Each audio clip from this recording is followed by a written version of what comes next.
ഇന്നത്തെ നമ്മുടെ വീഡിയോ നമ്മൾ ചില്ലിലുണ്ടാക്കുന്ന 4 മണി പലഹാരമാണ് കേട്ടോ. നമ്മൾ അവന് അരിപ്പൊടി കൊണ്ട് ഉണ്ടാക്കുന്ന അടേനേക്കാൾ ഏറ്റവും കൂടുതൽ ഇഷ്ടം അവന് ഗോതമ്പടയാണ്. അപ്പോൾ നമ്മുടെ എലൈറ്റിൻ്റെ ഗോതമ്പ് പൊടിയാണ് വാങ്ങിയിരിക്കുന്നത്. ഇതാ കുറച്ച് പൊടി നമ്മളെടുത്തു, അതിൽ കുറച്ച് വെള്ളം ഒഴിച്ച് ഉപ്പിട്ടു നന്നായി കുഴച്ച് ഈ പരുവത്തിലാക്കി എടുക്കണം കേട്ടോ.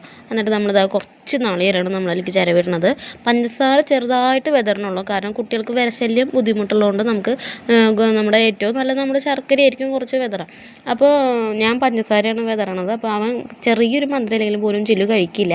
അപ്പോൾ നമ്മളിത് വിതറി കഴിഞ്ഞ് അപ്പോൾ നമുക്ക് പരത്തി ഇതേപോലെ തന്നെ ഇലയിൽ വേഗം നമ്മൾ മടക്കി വയ്ക്കാം കേട്ടോ. കാരണം നമ്മൾ പുറത്തുനിന്ന് വാങ്ങി കൊടുക്കുന്നതിന് എത്രയും നല്ലതായിരിക്കും നമ്മൾ വീട്ടിൽ തന്നെ നമ്മൾ ഇങ്ങനെ പൊടി വാങ്ങി നമ്മൾ ഉണ്ടാക്കി കൊടുക്കുന്നതിന് കുട്ടികൾക്ക് ഏറ്റവും നല്ല ഹെൽത്തി ആയിരിക്കും കേട്ടോ. അപ്പോൾ നമ്മളിത് അടുപ്പിൽ തീ കത്തിച്ചിട്ടുണ്ട്. നന്നായി കത്തിയതുകൊണ്ട് നമ്മൾ പുഴുങ്ങിയെടുക്കല്ല ചെയ്യണം, നമ്മൾ ചുട്ട് കൊടുക്കുക ചെയ്യണം കേട്ടോ. അവന് ചുട്ട് കൊടുക്കുന്നത് പെട്ടെന്ന് പണിയും കഴിയും, അവനാണെന്നുണ്ടെങ്കിൽ ഭയങ്കര ഇഷ്ടമാണ് അങ്ങനെ. അപ്പോൾ നമ്മളിത് ചുട്ടെടുത്ത് കഴിഞ്ഞു ചില്ലിന് കൊടുക്കാൻ പോകണം കേട്ടോ. ചില്ല് കണ്ടോ കഴിക്കാൻ വേണ്ടി കാത്തിരിക്കുകയാണ്.